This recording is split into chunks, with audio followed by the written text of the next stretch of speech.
Hello everyone and welcome yet back to the exciting edition of the GSMC Fantasy Sports Podcast, brought to you as always by the GSMC Sports Network. I'm your host, Christopher Shepard.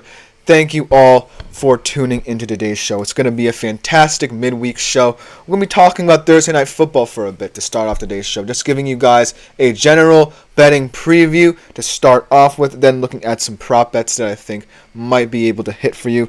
Then I'm going to continue my positional rankings, looking ahead to Week 5 of the NFL season with my wide receiver and tight end picks for this week. And then last but not least, I'll be giving you all a shadow report, my weekly shadow report of the wide receiver cornerback matchups that I feel will define fantasy football this week in that realm. Without further ado, let's begin the show with saying, like, follow, and subscribe to the show on the network if you do feel so inclined. It's a great way to contribute to the show. It is greatly appreciated by all, especially me and my fellow podcasters. You should definitely go check out as well. Another thing before we get right into the show, I do want to remind you yet again that even though you guys have been doing an incredible job, I know we can do even better. Like, follow, and subscribe. But not only that, Super Chat, Super Thanks, and Super Stickers features here on YouTube are a great way to interact with the show. I love all the comments we've been receiving, whether it be questions, comments, concerns about your fantasy football team or just about the topics I talk about on this show. Whatever way you want to get your opinion out there, I appreciate it, and I will talk about your comments as much as possible on this show. So keep on doing what you guys have been doing. Without further ado, let's jump right into today's show, starting off with a general betting preview of our Thursday night football game for this week. A big NFC South game that could have potential playoff implications. I know that it's a little bit early, but at the end of the day, when I look at these two teams, with all due respect to the New Orleans Saints, in the NFC South, the Tampa Bay Buccaneers and the Atlanta Falcons, at the end of the day, I feel like will be the ones to emerge as the true contenders to win the NFC South title. So this game in Atlanta certainly has a lot of huge implications. Let's talk about this from a betting perspective for a little bit. Surprisingly, Atlanta is a 1.5 point favorite. The line did move. There were recently 2.5 point favorites, so the line did move. Kind of in favor of Tampa, but not fully. Over under 43.5 points. The Tampa money line is plus 115. The Atlanta money line is minus 135. So as you can see, odds makers are expecting a close game. Odds makers aren't necessarily willing to budge, though, on the concept that since Atlanta has a home game, they should be the favorite. And I disagree. I look at the Bucs and think they're the first team that I want to talk about in this match because they have been the more impressive one. They have been a team in the NFC who I feel like can beat anyone and anyone on any given Sunday or Thursday or Monday, if you so give them the time. When I look at the makeup of this team, right? I look at Baker Mayfield, who a lot of people worried about entering the year because Dave Canales went to coach Carolina, and in comes Liam Cohen, albeit of the Sean McVay tree, but not necessarily with the credentials of rejuvenating QB careers like Dave Canales did with both Geno and then Baker. So it was kind of a question mark as to how this offense was going to look entering the season. But Baker has proven time in and time out that he continues to be one of the more underrated, underappreciated quarterbacks, most importantly, in the NFL. And I think that the reason why this season he looks much more confident in himself is because last season he did have that confidence and moxie, but that was mostly what carried him through that season. This year, it feels different. It feels like he has structure, the offense. It's not necessarily where you feel like some of the improvisation is forced. Every single thing that he does, whether it be out of structure or in the pocket in this offense, is with intention. And his receivers, Mike Evans, Chris Godwin, are really creating this very nice chemistry for him as well in that wide receiver room. And I think that because of this, the Bucs are a team that I expect to be in any game as the season goes on. Already two very impressive wins in the NFC on their resume, but they do have a tough stretch of games where in the next couple of weeks they face teams such as the Saints, the Ravens, the Chiefs, and the 49ers. Then they have a bye, and then they get into the easier part of their schedule where they can rattle off a lot of wins and ultimately take the NFC South crown. But, and I look at them, I feel like even in those tougher games, they'll have a chance. I don't think there's as much, top heaviness to the NFL anymore. It's definitely a lot more parity that we're looking at. And so the Bucks, why not let them have a shot? On the defensive side of the ball, I do still have my concerns, though. They're very injury-prone on that side of the ball. Vita Vea out for a couple of games, as well as Kalijah Kancey up front. So that interior defensive line really hasn't had all the depth and experience that we know it has. On the back end, a couple injuries there as well. A lot of guys having to step up as well. Jamel Dean having to step up early in the season. They still have Antoine Winfield Jr., who at the end of the day might just be one of the best, if not the best safety in the league. But I still have my concerns there. But overall, they are a bend, don't break unit. And I'm going to see it throughout the year as well.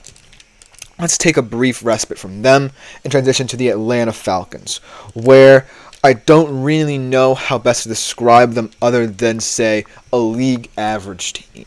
They're not necessarily, bad enough to warrant my stating that, but they're not exactly good enough to really catch my attention and say that they can win a game, even albeit at home, against a divisional opponent. Let's look at the offensive side of the ball first, and I think the offensive side of the ball is where most of the questions are being asked, even though the defensive side of the ball still has a lot of question marks as well surrounding it. Let's start with the offense. Kirk Cousins throughout this season has been a very Jekyll and Hyde QB. We've seen 2 game-winning drives where he's looked very impressive, very comfortable, but in the first game and a little bit of that game against Philly, there were moments where he looked stiff. That Achilles injury may have been impacting him from that he sustained last season in those games, that he wanted to protect himself as much as possible. But at best, he's managing the game enough for Atlanta to be in it at the end of the day, and that's why they have 2 impressive comeback victories over Philly and New Orleans in this season. But the negatives of this offense are the fact that Kirk Cousins can't give you much explosiveness outside of his passing ability, right? If you really want to open up this offense, you might have wanted someone that has more of a dual threat ability, and right now Kirk Cousins is just a Goldilocks kind of QB. He's just right enough for the Atlanta Falcons to survive and advance each and every single week, and hopefully can compile enough wins to win the NFC South. And that might be good enough for Atlanta, but it might not be good enough for the structure of this team, because this team has a lot of talent at its disposal. And the way it's being utilized, yes, I can see some positives, but not a lot to take away in these first 4 weeks. I like how they're using Drake London in the red zone. I like that they're trying to get Bijan Robinson a lot of touches, albeit with topsy-turvy effect. I like that Darnell Mooney has emerged as a vertical threat, and I like that Tyler Algier still is proving why he's one of the better kind of backup hybrid running backs in the league. And so, while I want to like this Atlanta Falcons offense, I can't, knowing that a little bit of it is Kirk holding them back with some of the limitations he has in terms of what he can bring in terms of the versatility of this offense. I appreciate the fact that Atlanta wanted to diagnose a quarterback who can keep an offense on schedule and maybe get it to find its rhythm a bit more than a Desmond Ridder, but I think that ultimately it's not fully coalesced. And I'm still waiting for it to coalesce in order for me to be all in on Atlanta competing with Tampa to win this division. So, that being said, I still think this can be a competitive game. I feel like on the defensive side of the ball is where Atlanta might have a little bit of an advantage. They are healthy. They have playmakers on that side of the football, and Judon on that defensive line, and as a linebacker, kind of playing a hybrid role. You have A.J. Terrell as a corner. You have Jesse Bates, one of the best, if not one of the better safeties in the league as well. And you really have a structure that you feel like you can build around to sustain that side of the football. Raheem Morris, obviously a more defensive-minded coach. But then I look at Tampa, and I look at how confident and revitalized Baker looks. Confident in throwing balls into tight windows. Confident in working sideline to sideline, confident in working most importantly out of structure, confident in most importantly keeping this offense on schedule. And the emergence, moreover, of a guy in Bucky Irving at the running back position who hasn't been this successful. The running back position hasn't been this successful in terms of hard-nosed running than honestly Doug Martin. So I feel like with the combined nature of Bucky Irving being a kind of smash-mouth workhorse back that wears down a defense, and Baker Mayfield's propensity to be able to extend plays out of structure on late downs, really will take a toll on an Atlanta defense that, if Matthew Judon doesn't generate pressure up front, then there's a chance that the secondary could crumble around this team. And so I feel like Tampa will take advantage of that, but I still think, Kirk Cousins is starting to come around as a guy who can manage the game, and the name of the game, most importantly, for Atlanta is going to be ball retention. How long can they possess the football in this game, and what can they do, most importantly, with those possessions to really help mitigate for the lack of talent and a lack of overall production from their defensive front that could get weared down if they don't stop the Tampa run game. So, in the end of the day, though, I'm taking Bucks against the spread. To be honest with you, I would have liked to see Vegas appreciate them a bit more in this one, because even though it's a divisional game and they always play each other tough, these two teams, I still feel like the Tampa Bay Buccaneers are the far superior team at this moment. Baker's just playing with a moxie and energy that we haven't seen from him in quite some time, and it kind of feels like Atlanta's a one step forward, two steps back kind of team. You feel like they're making slow and steady progress on the offensive side of the football, and then there are drives where they just can't contain the football for long stretches, and it's concerning to say the least. That being said, if you want a score prediction from me, I'm going to say Tampa 31, Atlanta 20. Tampa's going to pull away late in this game. I stand by my prediction of Baker having 300 yards, 3 TDs in this one as well that I made in a prior episode. And I think that ultimately Tampa will be happy with their performance in this game and be happy where they stand in the NFC South after this game. Let me know what you think in the comments, because it's certainly an interesting divisional matchup this early in the season. But that being said, we're going to take a quick break, and after we come back, I'm going to give you a more general overview of some prop bets that I think will hit in tomorrow night's game as well. So we'll be right back after this short break. Don't go anywhere. I feel like I'm losing my mind.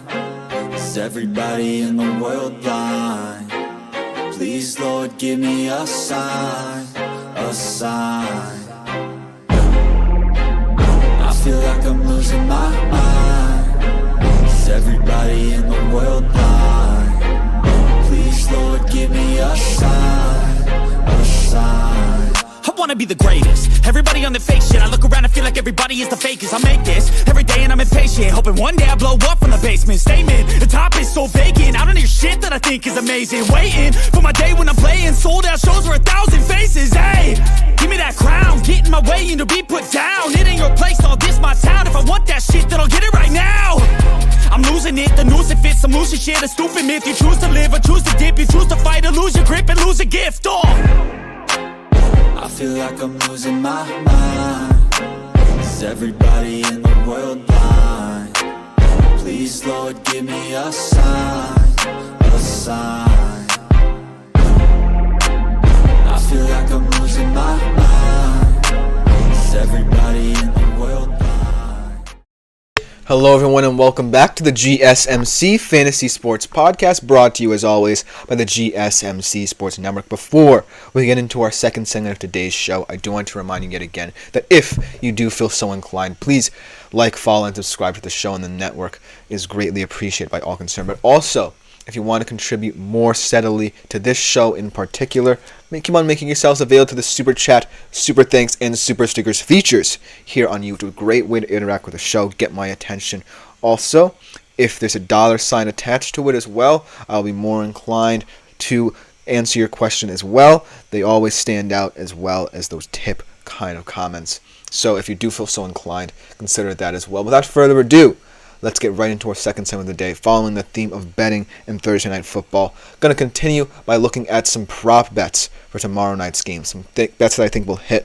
And I feel like this game is pretty clear cut in how I feel the game flow will progress, because I think that Atlanta, for the most part, is going to try and be as effective as possible in controlling the football, not doing anything too fancy.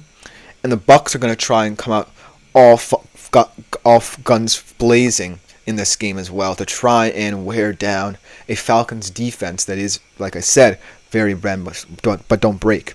So without further ado, let's jump right into our segment right here, starting off with a bet that I feel pretty safe in mentioning here, but he could prove me wrong in this game. Let's just say that. As I don't have a graphic for this game, I didn't think.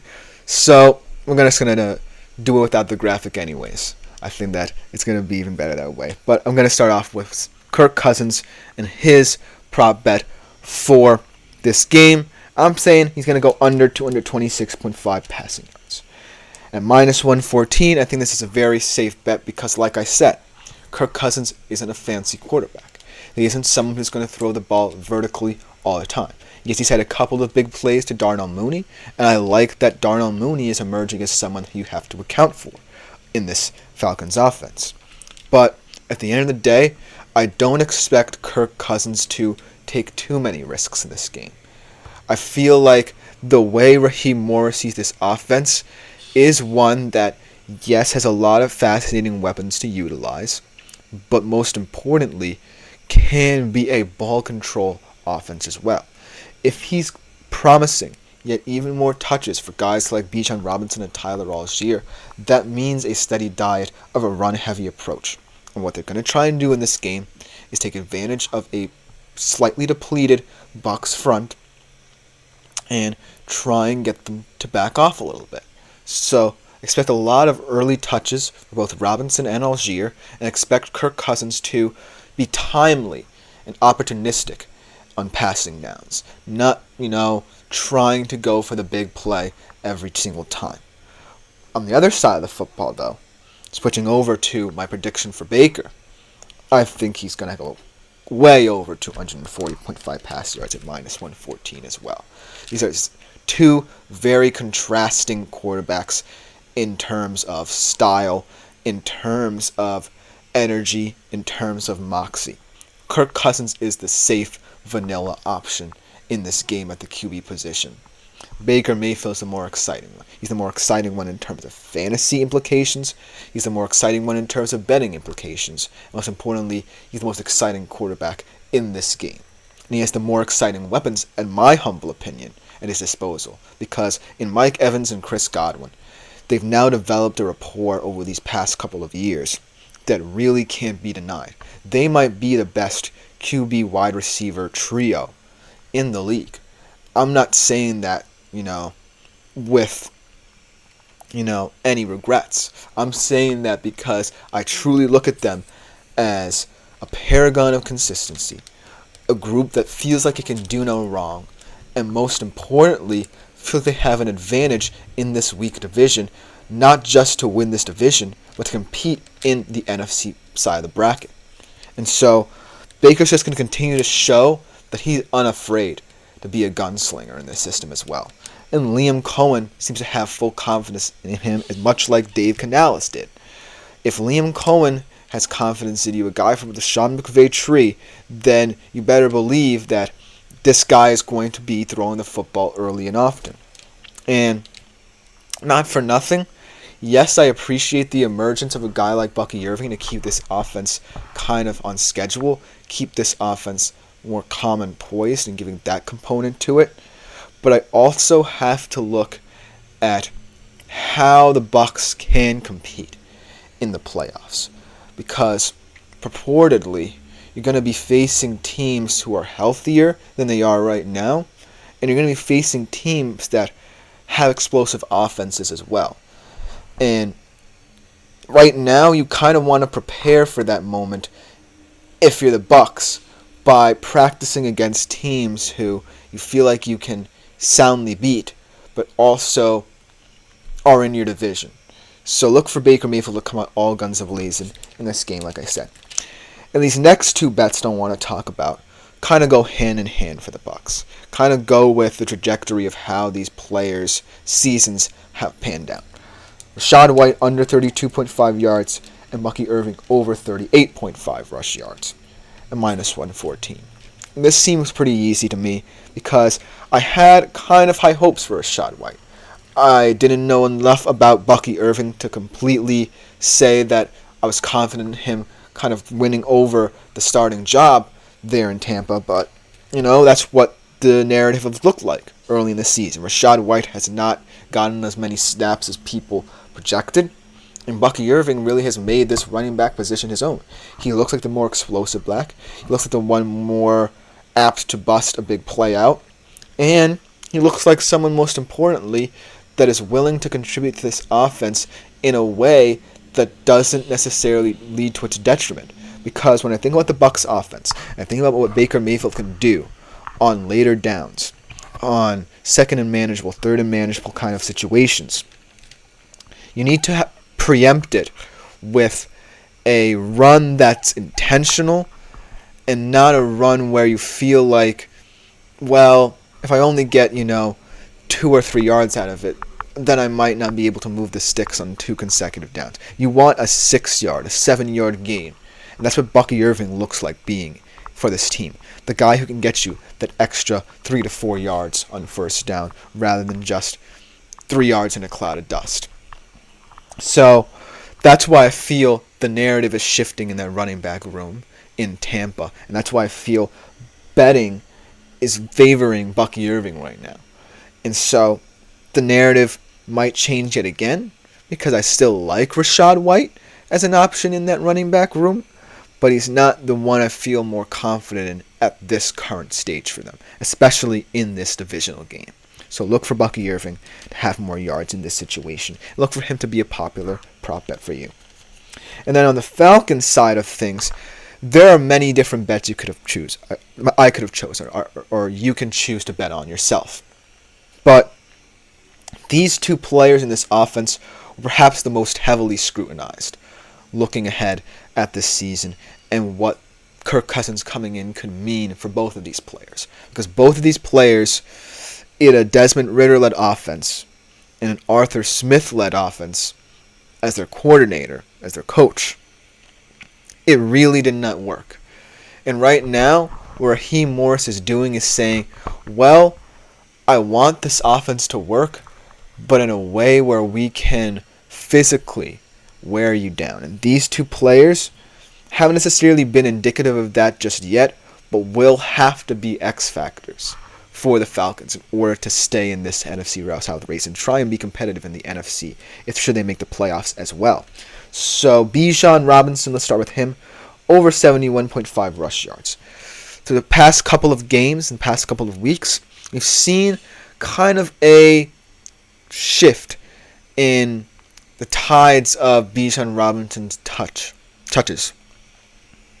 I look at Bijan Robinson's touches and say they're not necessarily what we want out of him. I feel like Raheem Morris, yes, is giving him more touches, but he's playing it safe with them. I feel like Bijan Robinson is a much better player when he's getting touches in a variety of ways. We saw it at Texas, and we haven't seen it since. When Bijan Robinson is in open space, he's one of the most creative backs in the NFL. And it doesn't seem like the Atlanta Falcons are scheming it that way for him, to get him in open space. Running a lot of outside zones. They're not trying to get him the ball through the air. And most importantly, the offensive line is not blocking for him. And when Algier comes in is what really makes me mad. Because when Algier comes in, the O-line blocks better, they pull better, and Algier, as a result, gets more open gaps to exploit. And my big question is, if you want Bijan Robinson to be a big part of your offense, Raheem Morris, why not scheme up ways for him to utilize his strengths? Because that's not necessarily what you've been doing right now. I appreciate that Bijan Robinson is getting more touches, but they need to be more intentional for this team. And right now, I feel like they're not. That being said, this feels like a game where Bijan Robinson could break out. It's a divisional game. I feel like Raheem Morris has to come out with all his tricks. And this certainly feels like a game where Bijan Robinson could have a say on the offensive side of the football for the Falcons. And not for nothing, I feel like Tampa Bay's run defense is one that at the start of the game has a lot of strength.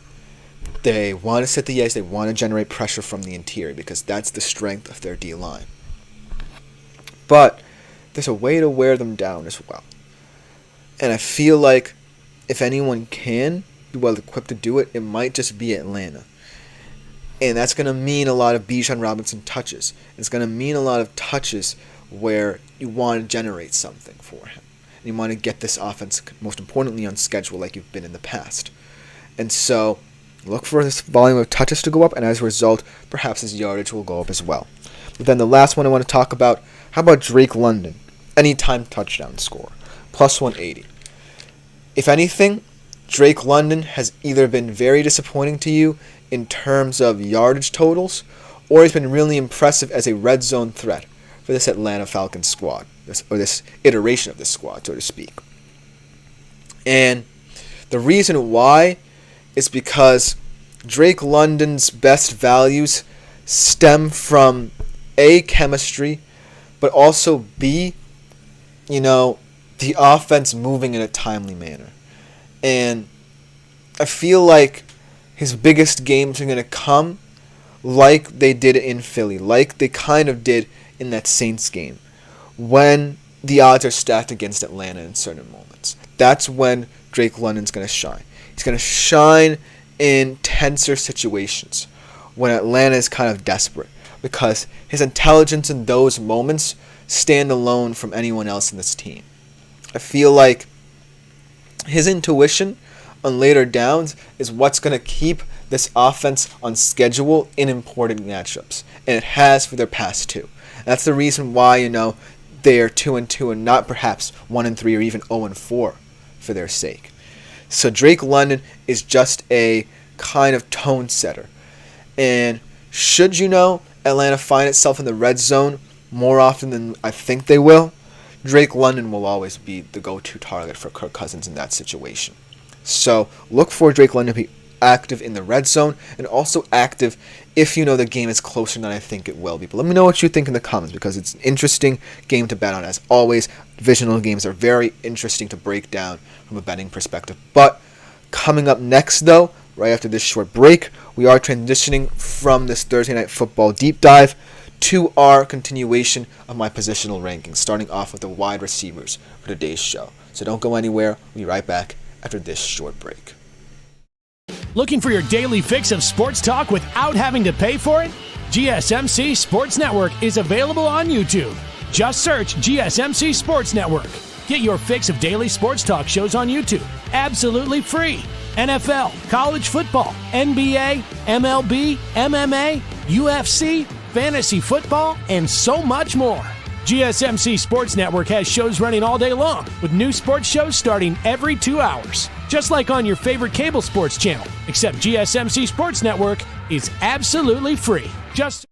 Hello, everyone, and welcome back into the GSMC Fantasy Sports Podcast. Hope you guys enjoyed that little Thursday Night Football deep dive, jumping the gun a little bit in terms of our betting preview, as always.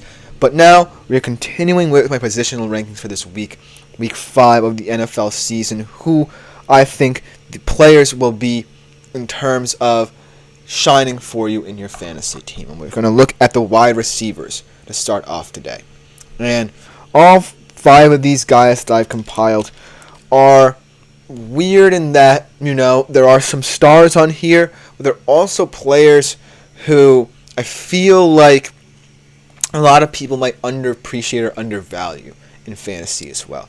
But they're still difference makers for your fantasy football team. They still set the tone for your fantasy football team. On any given Sunday, these guys can shine out for you. There is one kind of long shot that I'm holding out on this weekend, It's going to depend on who his quarterback is.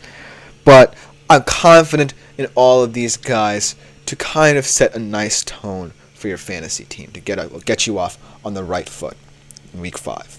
Without further ado, let's jump right into them. Starting off with a guy who's playing tomorrow night, Mike Evans against the Falcons. It's going to be a fascinating matchup. I'm going to talk about this matchup a little bit later in my shadow report.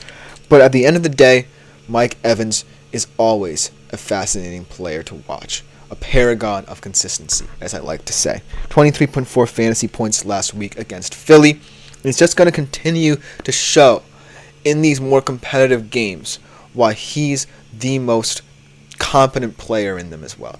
He's the difference maker still. And not for nothing, Baker is trusting him even more than he did last season, which is a scary proposition because last season, Mike Evans still put up 1,000 yards, and it was his 10th straight season in doing so. And this is a future Hall of Famer who games like this are becoming routine to. He's seen a lot of different quarterback play over the years, whether it be erratic, whether it be confident, whether it be Super Bowl winning, like with Tom Brady. And now, more than ever, it's weird saying this because he did have Tom Brady at the quarterback position, but this connection between him and Baker Mayfield is the most magical there's been. And I'm not saying this lightly because they still have a long way to go, and this next stretch of games will prove to me if, I can take the Bucs legitimately as contender in the NFC and potentially to make a deep run in the postseason. But right now, just know that Mike Evans, more often than not, will still be a fascinating fantasy option for you in whatever game he's playing. On any given Sunday, Mike Evans has a chance to go off, and he will continue to do so as long as this connection between him and Baker is electric as always. That's just my 2 cents. Let me know what you think in the comments about this, because Mike Evans has been, like I said, a paragon of consistency both in real life and fantasy football. So, it's ultimately up to you how you view him and how you view this matchup, but he can't go wrong. You can't go wrong with him. The next player I have on this list is a guy who's really coming to his own. I was really surprised when I first saw my full kind of Commanders game with what this guy brought to the table, Terry McLaurin. I feel like, I was kind of down on the Commanders' offense after the Dotson deal that saw him go to Philly. And I was worried that Terry McLaurin, even though he would have a lion's share of targets, would have an unnecessary weight placed on his shoulders while with breaking in a rookie quarterback. And, this new look offense that's more college style than anything. And he really has surprised me and shocked me as being one of the more electrifying fantasy wide receivers out there. 18.2 fantasy points against Arizona, following up an impressive performance against Cincinnati as well. And now going into this game against the Cleveland Browns defense that is really reeling, not as good as it has been in 2023 when it was really the best unit in the league.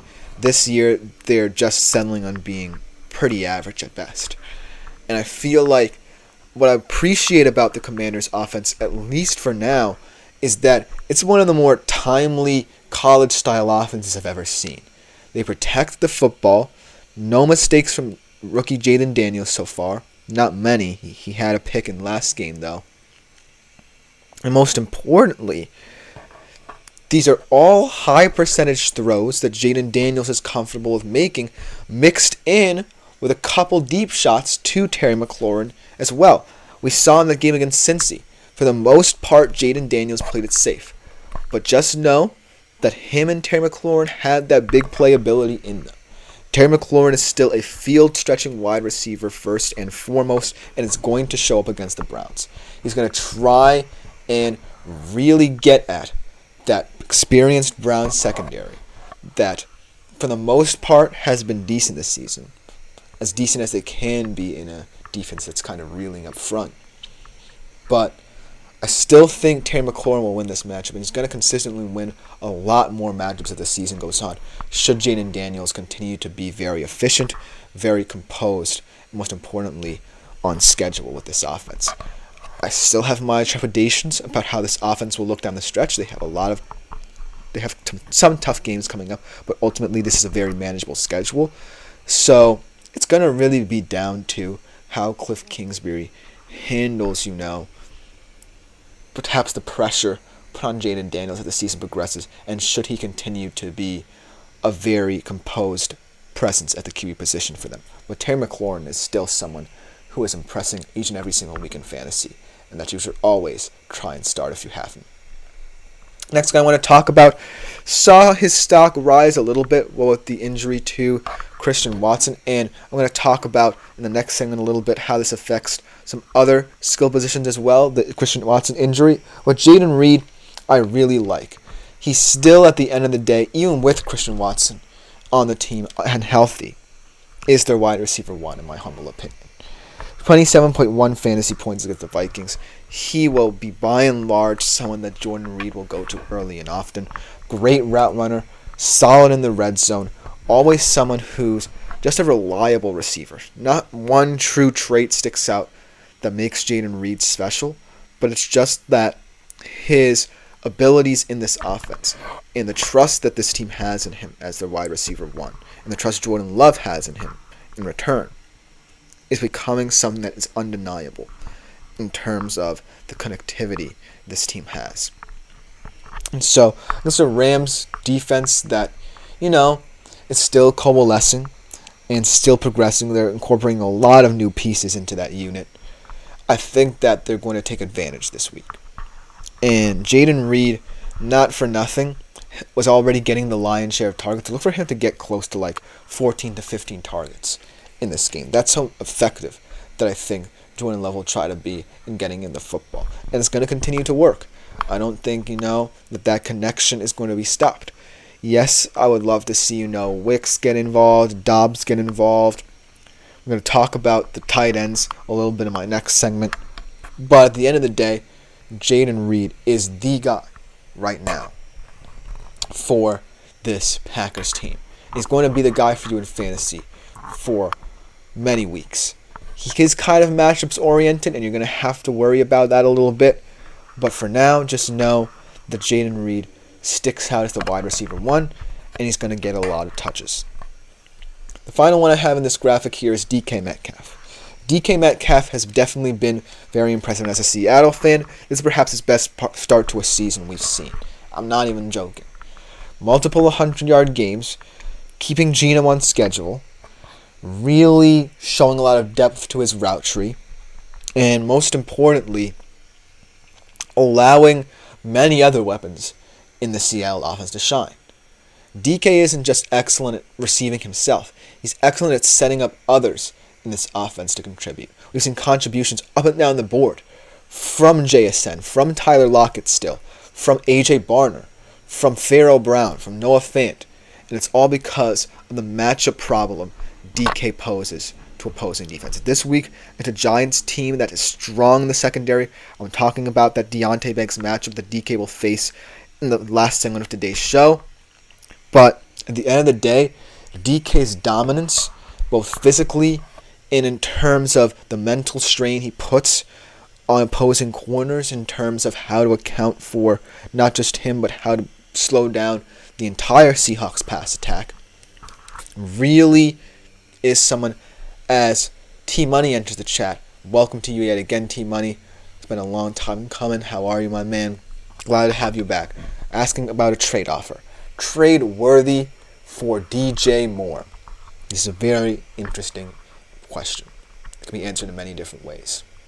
But at this current moment, I feel like when you take stock of both the Chiefs and Bears offense, the Bears offense certainly seems like it's trending up, but I'm not taking too much stock in a win where, Caleb Williams looked better and he looked more comfortable distributing the ball, but I still have trepidations about him trying too much in that offense. Whereas the Chiefs now have a weirdly unique opportunity to really open up this offense outside of what they were doing with Rashee Rice.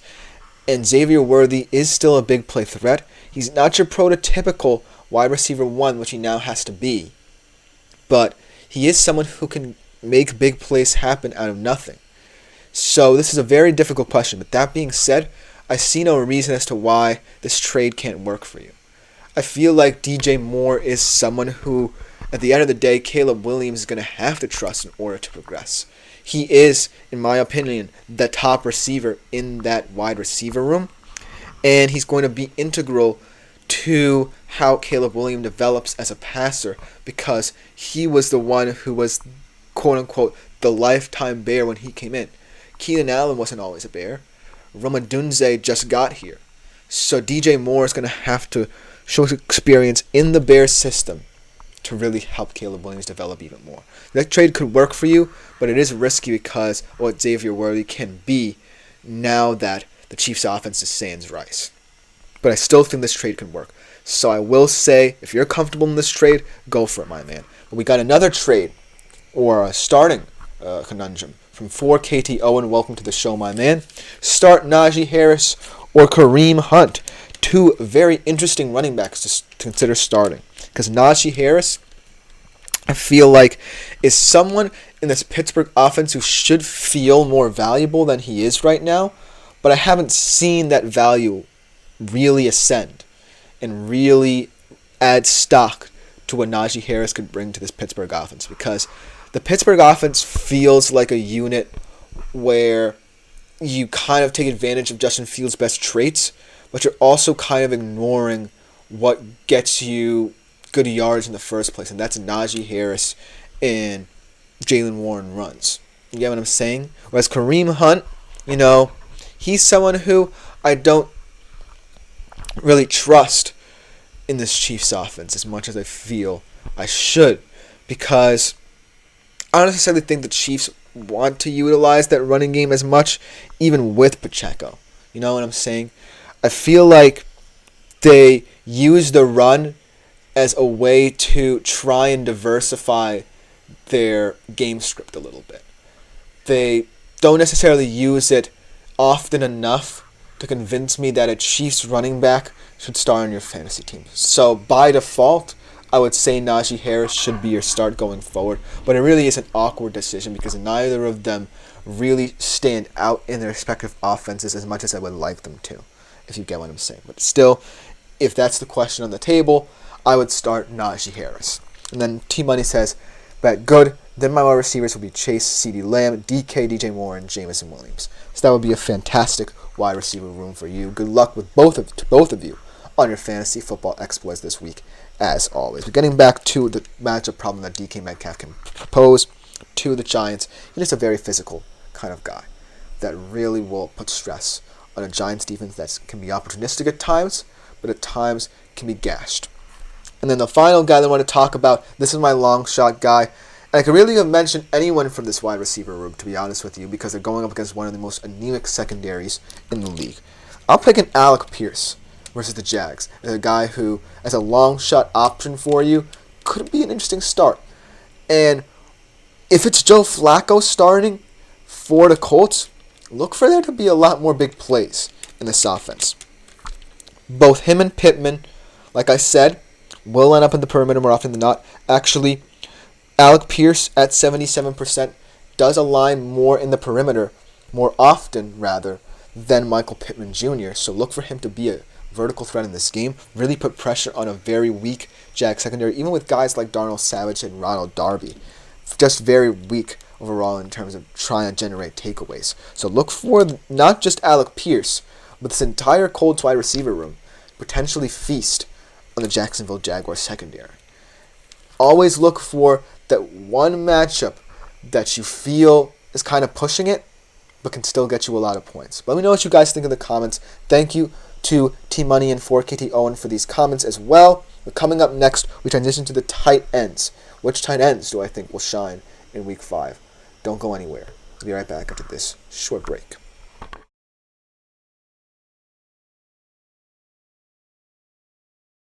For the best and latest podcasts available anywhere, go to the podcast app on your cell phone and type in GSMC. to access free content-rich podcasts on health and wellness, book reviews, sports, entertainment, relationships, social media, movies, technology, finance, and even weird news. Subscribe and download the GSMC Podcast Network's family of shows, available everywhere podcasts. Hello, everyone, and welcome back into the GSMC Fantasy Sports Podcast. And much like last segment, I'm just going to continue with my positional rankings for my fourth segment of today's show with the most volatile position in all of fantasy football, the tight ends. Now, this list is highly indicative of how volatile I and you should be thinking about the tight end market getting, because all four of these guys are solid tight ends. I also have a long shot here that I kind of alluded to in that previous segment. All of them are solid, but you really don't know what these guys can bring to the table until game day, if you feel what I'm saying. We've seen it with tight ends around the NFL, not just the four guys I'm about to mention, because the position, whether in real life or in fantasy, seems to be changing value week in, week out. And I don't know how much you place stock or place weight in determining your tight end for each week. But it's certainly becoming an interesting group. It's not just about, that young-old split that we've always talked about, where guys like Laporta and Kincaid and Bowers will eventually usurp the Kelce's, Kittles, and Andrews of the world. No. There's a clear median now. There's a clear muddled medium where you have an amalgamation of guys who can go out and produce huge fantasy points for you and get huge fantasy points for you, so to speak. So without further ado, let's try and make sense of the mark with four guys who in week 5 at the very least could project to have big games. Starting off with a guy in that younger group, Dalton Kincaid. It's a big game for him and the Bills as they take on the Texans. And this game is one of those games where both of these teams, coming off different results, so to speak, the Texans a win, or the Bills a loss, both teams kind of feel like they lost last week. The Houston Texans almost lost to the Jacksonville Jaguars, where a week before, the Buffalo Bills blew their doors off. But then, the Buffalo Bills lose very handily to the Baltimore Ravens. So, this game has just become very weird because everyone thinks these are two teams who could eventually at least advance to the NFC divisional round, if not the championship round, in the AFC. But it feels like both of these teams are kind of in a weird place. And Dalton Kincaid, where he all falls into this, is someone who can break the mold. Someone who can not just break the mold in this game for the entire season.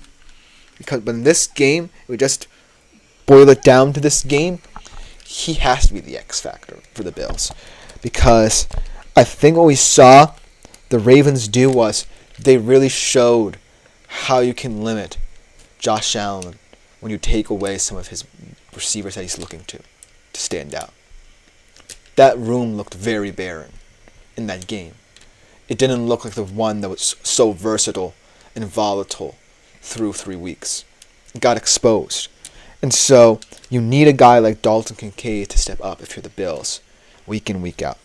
He did, have 5 catches for 47 yards in that game, to the tune of 9.7 fantasy points. That's not good enough.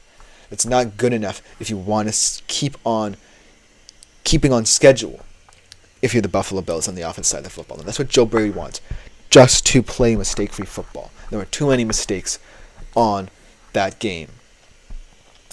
But this could come back to bite me because I still feel Josh Allen is starting to become more comfortable in not just the usual suspects like James Cook and Kincaid. He's becoming comfortable distributing the ball to all different areas of the field. Obviously, teams have now found a way to exploit that, but I still feel like they'll have the upper hand offense versus defense in this game. I don't necessarily trust the Texans defense as much as they often do because they allow the big play to a Jags team that haven't had many big plays this season. So look for Dalton Kincaid to be one of those X-factor-ish weapons for a Bills offense that's going to need him. And then I look at a guy in Brock Bowers, another one of the younger generation, against this Broncos defense. It's actually quietly becoming one of the better units in the league. I look at Brock Bowers as someone who has gotten the short end of the stick to start the season, right? Because the Las Vegas Raiders were never going to be the most pass-happy team in the league. And everyone knew that even though Brock Bowers is a game changer at the tight end position, there's never been a tight end quite like him in the draft that could go that early, and a lot of people would have no qualms about. The disappointing thing about it is when you boil it down to the weapons the Raiders have at their disposal, they're not as bad as people make them out to be. It's just that with the quarterback play and the issues there, that's why there's tension now. That's why you see Davante Adams wanting out. And should you know Davante Adams leave, that's a huge burden now on other weapons, like Trey Tucker, like Brock Bowers. So I don't necessarily think it's going to be a question of whether or not, Davante Adams moves on. It's just a question of whether or not Antonio Pierce is willing to utilize Brock Bowers much the way Raiders fans probably hoped he would when they drafted him. Because against the Broncos team that you should feel like beating, but now look like one of the better, more opportunistic defenses in the league, you kind of need someone who can stretch the field in a way that no other tight end can.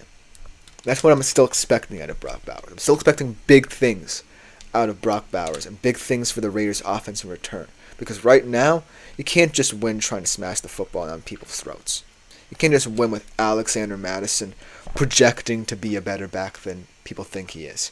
You gotta win at least with some timely throws mixed into your smash mouth attack. And so Brock Bowers has to become important. This isn't necessarily a pick that I made because I certainly 100% felt like he was going to have a big game. This is one that I'm also kind of picking out of necessity because Brock Bowers needs to be as good a tight end as he can be. And that's a lot of pressure, I know, but this is a winnable game for the Raiders on a schedule that doesn't have many winnable ones. So you have to pick and choose your poison with a guy like Brock Bowers. And then another guy that's kind of, like I said, in the median of big-time tight ends. A guy who I really feel like could come into his own in these coming weeks because Dallas really is ringing the alarm bells in terms of the lack of weapons outside of Dak and CD on that offensive side of the football. Jake Ferguson. And not for nothing, Jake Ferguson has probably been the most disappointing, middle tight end of the entire season. Because he was someone who I was saying project to launch into the stratosphere and be one of the new faces at the tight end position in both real life and fantasy football. That hasn't been the case mainly due to the stubbornness of the Cowboys offense. And I'll say this time in, time out. They're not going anywhere if they can't get past Dak and CD running the show. Because teams are going to tune into that. And much like that Thursday night game against New York, a lot of teams that they feel are inferior to them are a lot closer than they think.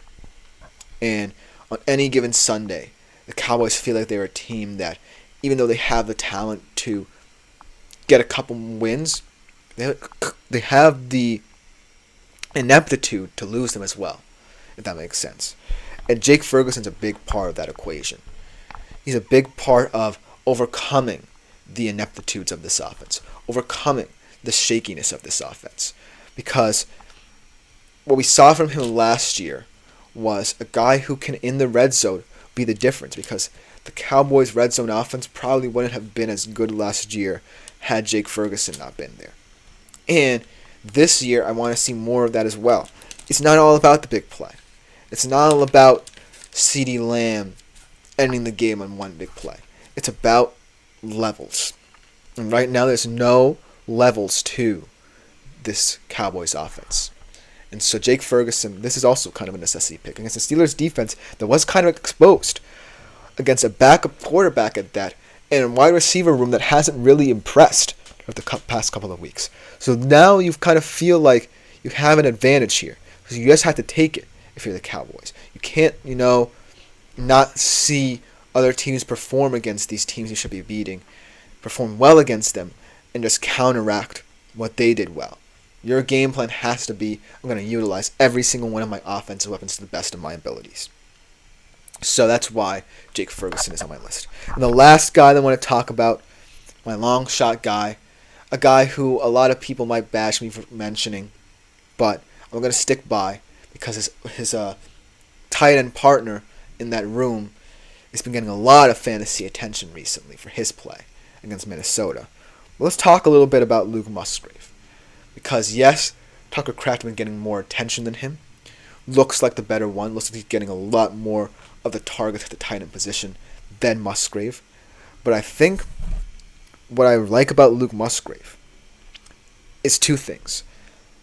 The extent of what the Christian Watson injury means to the Packers' overall depth at the skill positions, and also the necessity to utilize a guy like Luke Musgrave in a two tight end room.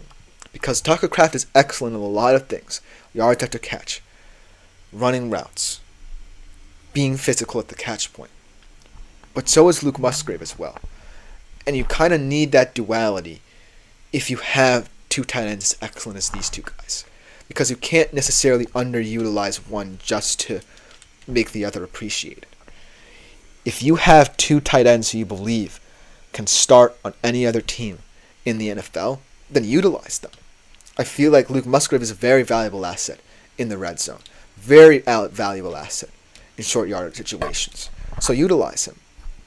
This is not it's not invigorating, but it is kind of something the Packers could consider going forward if the Watson injury is more extended than thought.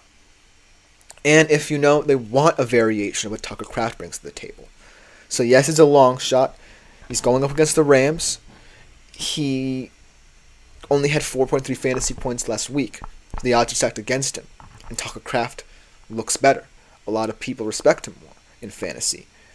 But at the end of the day, if you want to take advantage, of him cleaning up in terms of scoring, in terms of being a red zone target, then by all means, start him in a deeper league, because you may even want to take the risk in a bigger league, a 12-man league per se.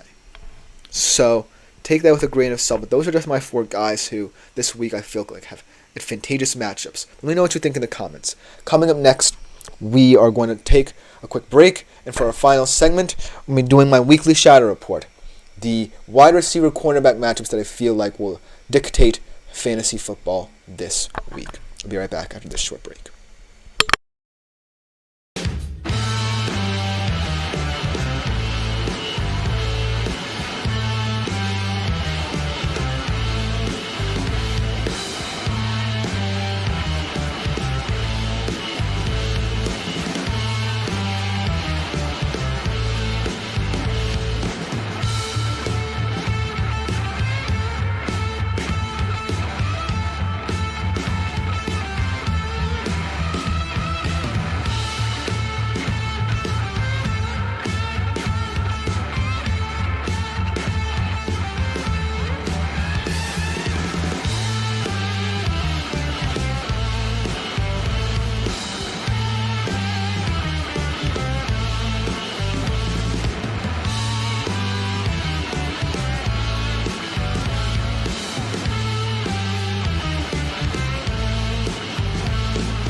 Hello everyone, and welcome back into our final segment of the day here on the GSMC Fantasy Sports Podcast. And this is one that's been getting ever more popular week in, week out.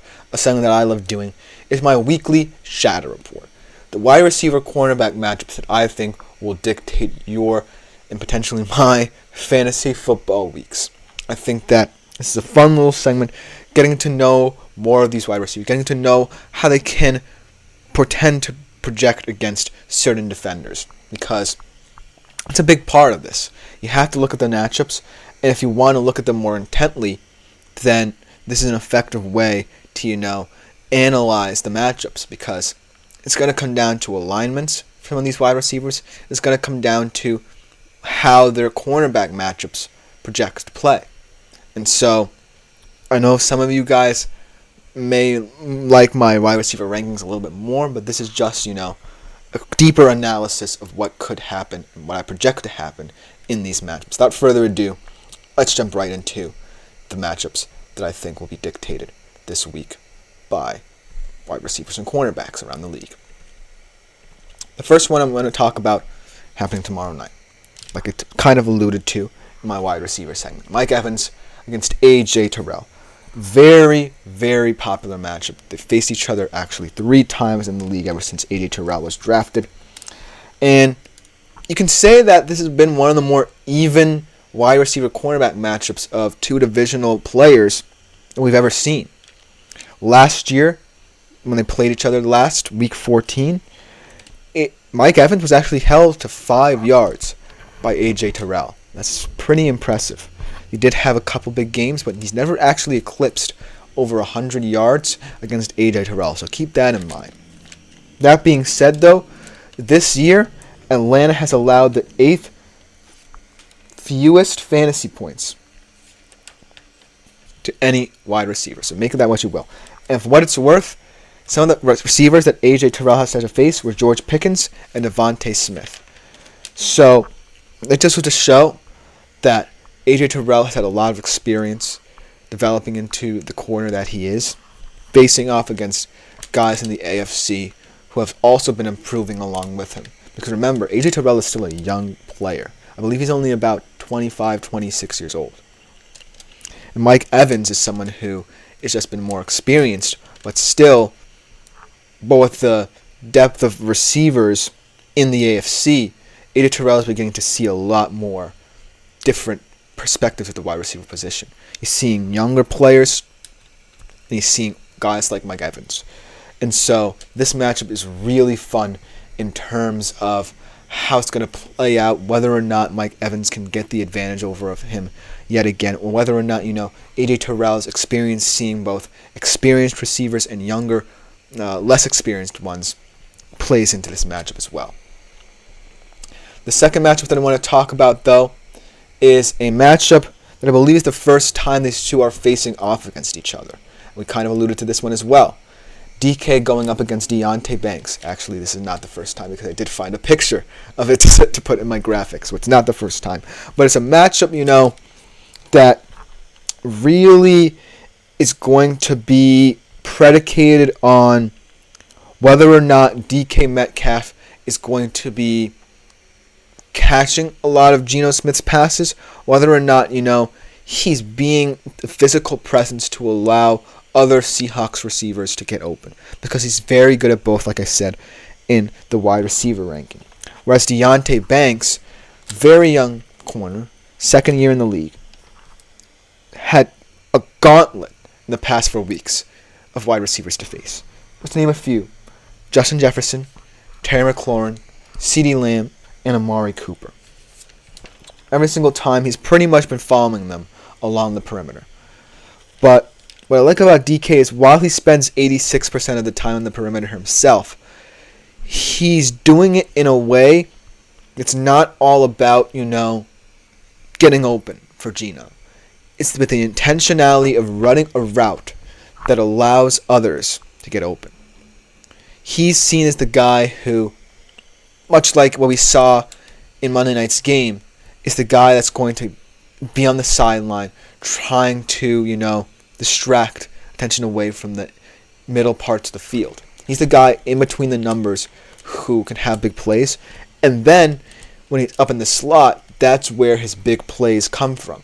So look for this matchup to move around a little bit, because DK is such a versatile player, whether it be from the perimeter, where I expect him to be targeted a lot more, or in the slot, where most of his big plays come from.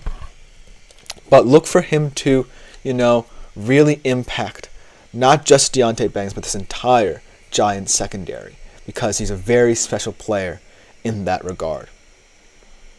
The third matchup that I want to look at here is kind of a special one as well. Another one that's very popular. Jamar Chase versus Marlon Humphrey. In this matchup, I don't necessarily have the stats on, but it's very competitive. Let's just put it at that. And I feel like this game is going to be predicated on Joe Burrow's timeliness in throwing the football.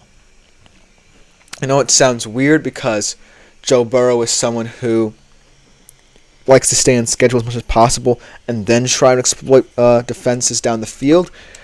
But in this game, it certainly feels like Joe Burrow is going to try and want to get these corners vertical, really test their abilities, because the Ravens secondary is still, despite, some of the issues to start the season, one of the best in the NFL.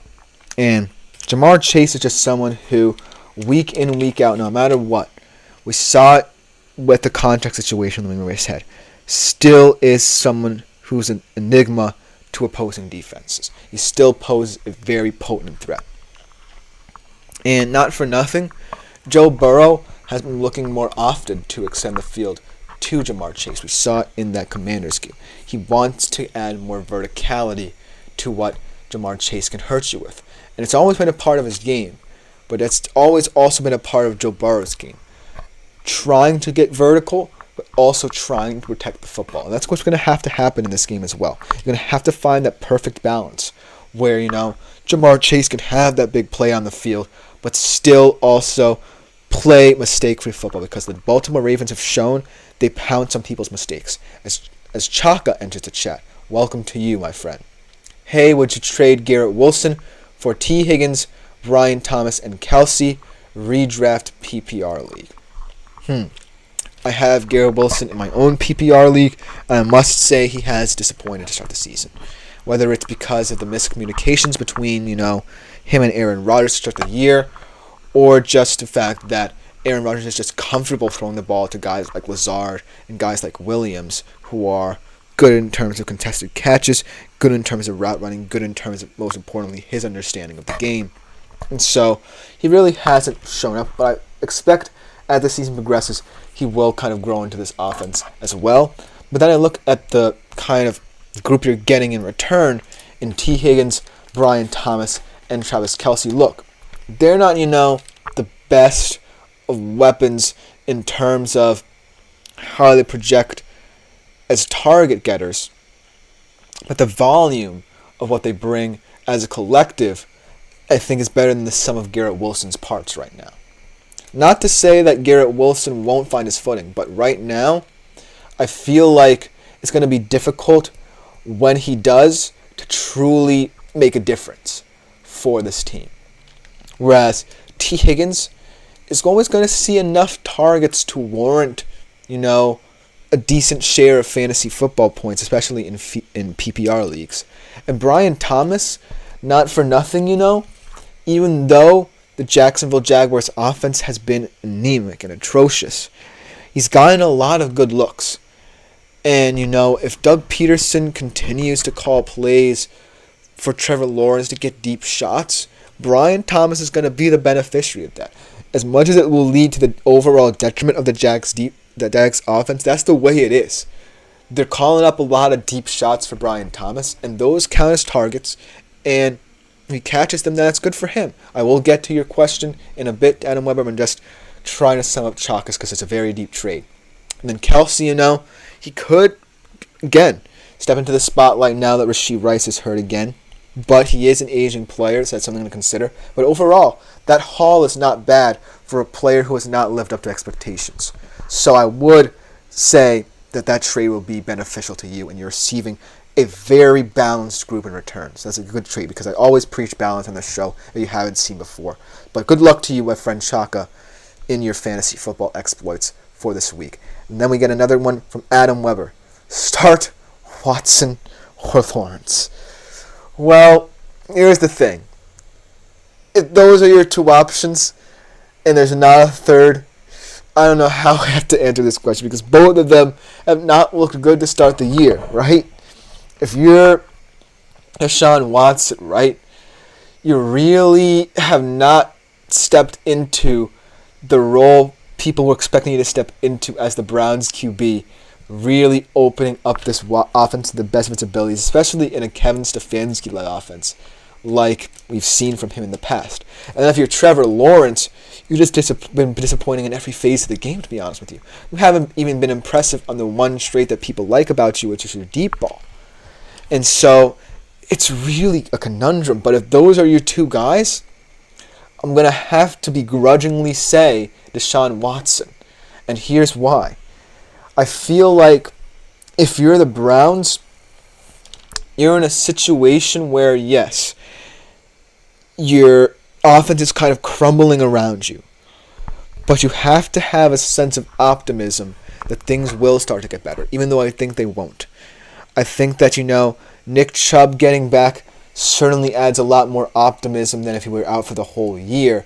But then again, I don't know how much of an effect he'll have on this offense, if at all. Because that's a tough injury to come back from when you're 30 years old, let alone when you're coming out of college, like the last one he suffered. So that's going to be an interesting thing to monitor. But I just look at the outlooks of these offenses. It just seems as if the Browns could be better equipped to at least get better in terms of the weapons at their disposal. Like, for Lawrence, it's just ineptitude all around. And there's not showing any signs of progress. If there's an insistence that you're trying to get the best out of Lawrence's best traits, then that's going to lead to his detriment even further. So I just feel like right now, as weird as it is to say, Watson's in a better place. So if that's the question, and those are your two guys, I'm going to have to say Watson, even though neither of these guys are as appealing of a fantasy football QB as are still out there. I might even recommend that you look to the waiver wire if you feel there are some guys out there that could help you in your team. But good luck to you either way, because I still wish you the best of luck, my fantasy football exploits. Let's get back to the Shadow Report. Jamar Chase versus Marlon Humphrey should be a classic. Last one, though. Deontay Johnson versus Jalen Johnson. This is an interesting one that I kind of want to sum up briefly. This is a one where you kind of gain more confidence in Deontay Johnson, as Adam also says he has Rodgers and Jones on waiver. So that's a nice little pickup. I would feel a bit better about picking up Rodgers, even though he himself has had his struggles than Jones. But Deontay Johnson versus Jalen Johnson is one of those matchups where I feel like Deontay Johnson's gaining confidence, right? But the Bears secondary hasn't been talked about enough, and that's what makes this more appealing. Jalen Johnson is someone who I really like in this Bears secondary. And if the Panthers offense continues to try and take deep shots with Andy Dalton, continues to have this rejuvenated energy about them with him at the quarterback position, then the sky's the limit for them, because I really, really like them. Let me know what you think in the comments. That will just do for this show. This has been the GSMC Fantasy Sports Podcast, brought to you as always by the GSMC Sports Network. I've been Chris Shepard. Thank you all for your lovely comments. Continue to comment and follow, and subscribe to the show and the network as a whole. Thank you to the GSMC Sports Podcast for allowing us to host this show. We'll be back tomorrow, same time as always, 3:30 p.m. Eastern. But other than that, thank you all for watching. I've been Chris Shepard. I'm out.